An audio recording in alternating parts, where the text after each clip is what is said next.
Ozzy and the day of new friends. Once upon a time, in a little house at the edge of a peaceful town, lived a small dog named Ozzy. He had soft reddish fur, long floppy ears, and curious eyes that sparkled like stars when the moonlight hit them just right. It was a very special morning. Today was Ozzy's very first day at school. He wasn't going to the kind of school where humans sit in desks. This was a special kind of place, a dog school, where pups could run, play, learn, and most importantly, make friends. Ozzy's person clipped on his leash, gave him a kiss on the head, and said, "You're going to have a great day, my little explorer." Ozzy's tail wagged nervously.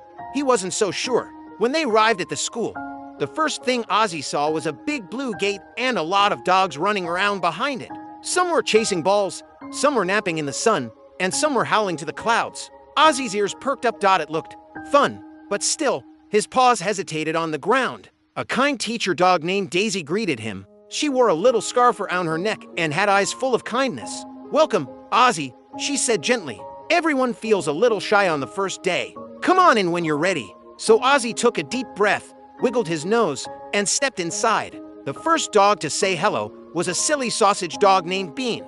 "Hi, wanna sniff sticks together?" he barked. Then came Lulu, a poodle with curly hair like a cloud. "You look soft. Can I nap beside you later?" And finally, a fluffy pup named Max zoomed past with a squeaky toy in his mouth, did a loop, and flopped right next to Ozzy with a goofy grin. "You run fast." Ozzy wagged his tail. "I don't know yet," he said. "Then let's find out." Max barked, and the two of them took off, tails flying like flags.